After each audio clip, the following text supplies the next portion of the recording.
Très heureuse de vous retrouver pour un nouveau numéro de Parabole gabonaise. Nouvelle leçon, nouvelle morale à entendre, à comprendre et à retenir. Aujourd'hui, nous allons tout simplement tenter de faire tomber les œillères.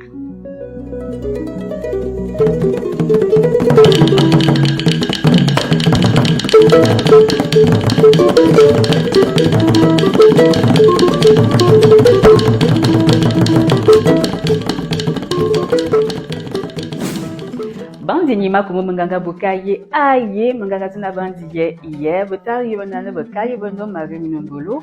J'espère que vous allez bien, que vous avez passé une très belle semaine et que ce week-end vous l'entamez avec moi et comme moi sur les chapeaux de roue. Déjà très belle fête pour la journée nationale de la femme gabonaise à toutes mes sœurs, à toutes mes mères. Donc gabonaise, c'était la veille mais je le dis quand même aujourd'hui. Merci à toutes les personnes qui likent, commentent et qui partagent. Mention spéciale à monsieur Alain Alevina d'Africa numéro 1.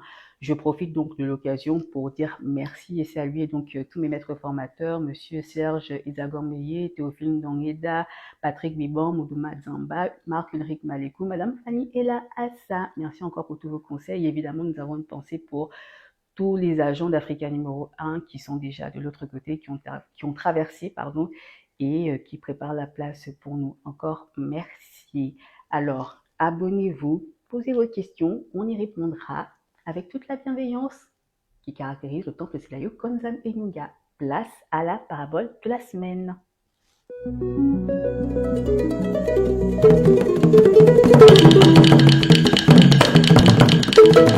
La parabole du jour a pour intitulé le raffia d'or et la toile de jute. C'est l'histoire d'Akan, un homme d'un certain âge, parti du nord pour le sud de la contrée, non loin des hauteurs des plateaux batéqués. Il était connu pour la finesse de ses mains. On disait de lui qu'il ne tissait pas pour vendre, mais pour révéler le secret des étoffes, car il savait parler avec elles. Un jour, on confia à Akan deux matières. La première était un raffia d'or, lumineux, souple, issu d'un palmier rare. Il brillait et attirait les regards. La seconde était une toile de jute, brune, rugueuse, marquée par la poussière et l'effort des champs. Sans éclat, mais elle résistait au temps. Les villageois s'attroupèrent et dirent au tisserand, avec le raffia d'or, tisse un vêtement pour les chefs. La toile de jute, juste bonne pour couvrir nos sacs. Le tisserand ne dit rien et prit les deux matières, les posa devant lui et s'assit longtemps. Il commença par le raffia d'or. Sous ses doigts, la fibre chantait et disait d'un ton suffisant « Traite-moi avec douceur, je suis précieuse et délicate ». Le tissu prenait forme, mais après la première tension, le fil se rompit. Akan réessaya encore, il recommença, mais le fil s'élate encore. Puis il soupira. Alors il prit la toile de jute. Elle était rugueuse, elle râpait les doigts, elle demandait lenteur et attention. La toile de jute dit au tisserand « Je sais que je manque de douceur, pardonne-moi pour les blessures que je t'inflige. » Mais plus il tissait, plus il s'engageait dans son travail. Les chefs attendaient pendant des jours de voir avec impatience le produit fini. Après des semaines de travail, Akan présenta enfin son œuvre, la toile de jute comme base invisible et le raffia d'or comme fil de lumière. Les chefs se voyaient déjà drapés dans ce mélange de genres jamais osé. Mais contre toute attente, ce ne fut pas au chef que fut offert le vêtement, mais au gardien du feu, celui qui dans le village veille sans être vu. Alors on parla pendant des lunes du geste inattendu du tisserand Akan, celui qui donnait la parole aux étoffes. Fin de cette histoire. Marchons vers l'enseignement. Là-bas.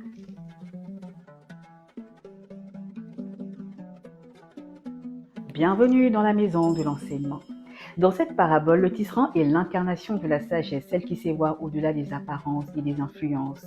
La sagesse ne se laisse pas impressionner, elle perce et transperce les tumultes pour laisser place au silence afin que la vérité éclate, se révèle et illumine. La sagesse montre les limites de l'œil humain à l'image de l'orgueilleux raffia d'or, pourtant plein d'éclat, et de l'humilité presque gênante de la toile de jute.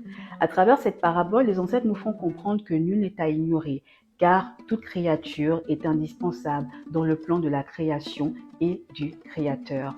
Que l'on soit bandit ou étamba, voir au-delà des apparences peut sauver des vies. Quand nous retiendrons une bonne fois pour toutes que nous sommes d'abord des esprits avant d'être des corps faits de chair et de sang, et que nous sommes tous des frères et des sœurs d'un même père et d'une même mère, que l'on soit jaune, vert, bleu, violet, peu importe la couleur, alors à ce moment-là, nous ne nous poserons plus la question de la place de l'autre dans l'humanité. Retenons-le une bonne fois pour toutes, quelles que soient nos origines, quelles que soient nos croyances, quels que soient nos rites, nous formons tous une seule unité.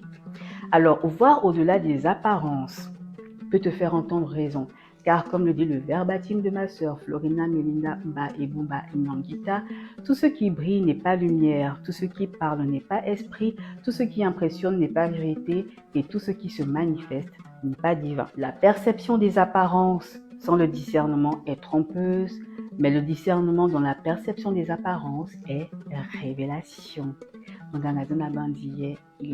On se dit à très bientôt pour une nouvelle parabole.